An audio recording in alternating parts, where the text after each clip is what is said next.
嘿，各位好，我是兴趣闪的摄影师 Enzo。那接下来介绍呢是一个非常特别的东西，它是专门 for iPhone 拍影片所设计的一整套系统。你可以想象说，我们相机不都可以换镜头，然后 Sony 可能有 Sony 的系统 ，Canon 的系统之类的，每一家会有不同的镜头嘛。那现在呢，就是 FreeWheel 推出了一个系统，让 iPhone 也可以换镜头。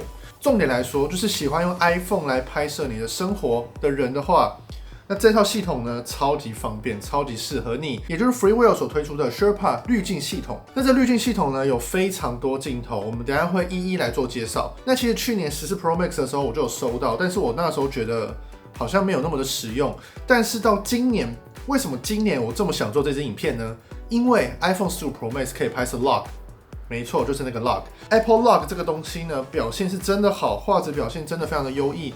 我在前一部 Canon 影片里面呢，也有用到 iPhone 15 Pro Max 所拍摄的 Log 的画面哦。然后加上现在的感光越来越大，所以整体来说晚上也不会有画质崩坏的感觉哦。所以今天这个时间点最适合推这套系统，原因就是因为 iPhone 15 Pro Max 的录影功能呢，比去年进步真的太多了。尤其是我们可以配上一些 APP， 也不用拍 ProRes， 我们可以在大部分的场景都拍摄 Apple Log。所以如果你想要你的手机拍起来很有电影质感的话，那等一下的影片绝对不能错过，绝对让你惊艳，绝对可以让你再一次提升 iPhone 的摄影能力哦。那接下来我们就来看一下我使用这套系统拍出来很有电影质感的影片哦。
那看完一场影片，如果有被惊艳到的话，不管是画质面，或者是层次感，或者是镜头特效，欢迎帮我影片点个喜欢，这对我来说有非常非常大的帮助哦。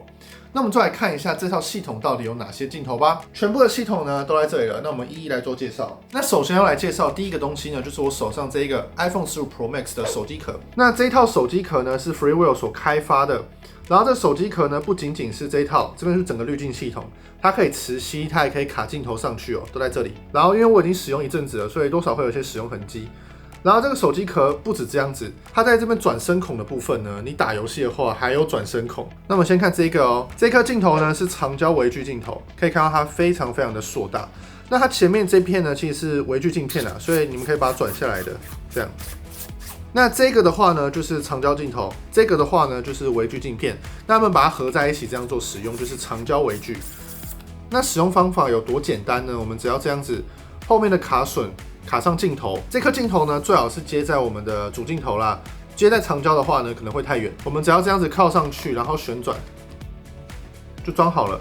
有看到吧？再一次，来哦，对准，跟装镜头一样，对准靠上去，然后旋转，就装好了。有看到吗？哇，根本就显微镜的感觉，长焦微距，很厉害耶！可以看到它的对焦距离真的很近，而且画质体验也很好。你喜欢拍摄一些静物，或者是你是做指甲的之类的人的话，这颗镜头超级适合你哦。第二颗镜头的话呢，是我手上这一颗。这一颗的话呢是超广角镜头，它可以把主镜头从24mm 转成18mm。18mm 虽然没有像超广角镜头一样那么的广，但是其实也比主镜头还要更广。所以如果你是用 iPhone 的用户的话呢，你就可以透过这颗镜头拍出更广的画面。那我们现在直接来看差别哦。广度的差异呢，其实是很明显的哦。它虽然会有点鱼眼的感受，但是画质上是没有降的。所以鱼眼的感受你不喜欢的话，你后期可以再把它给校正回来。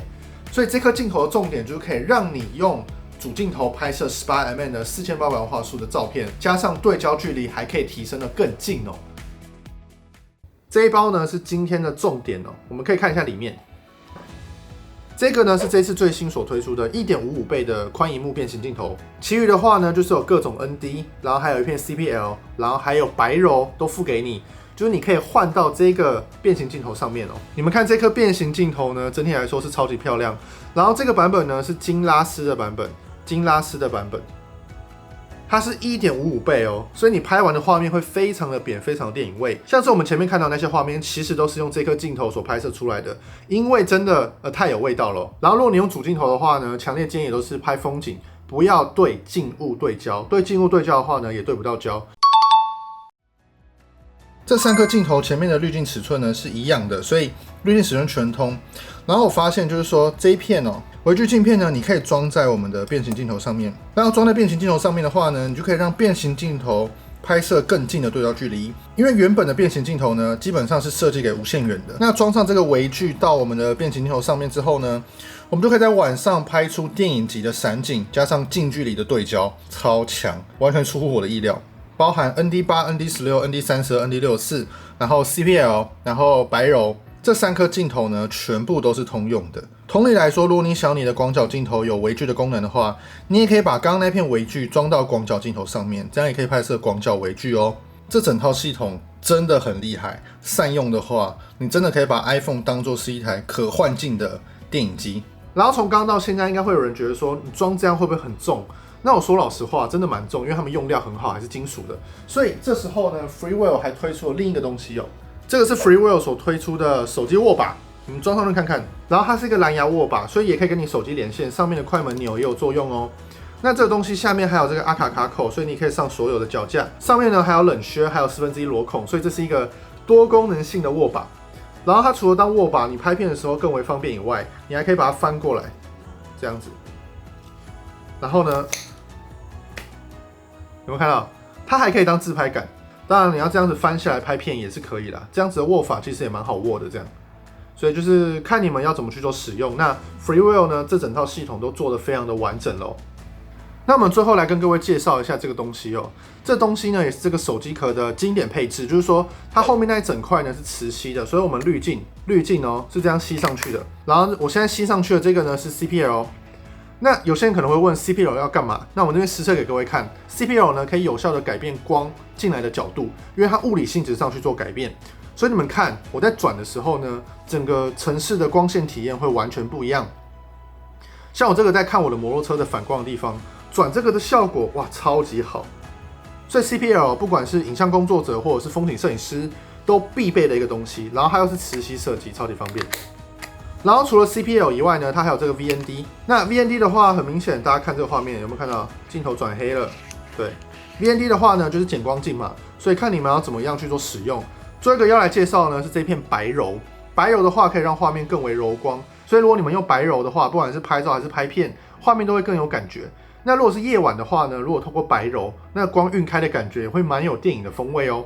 所以这3片磁吸滤镜呢，可以适用3颗镜头的任何情况。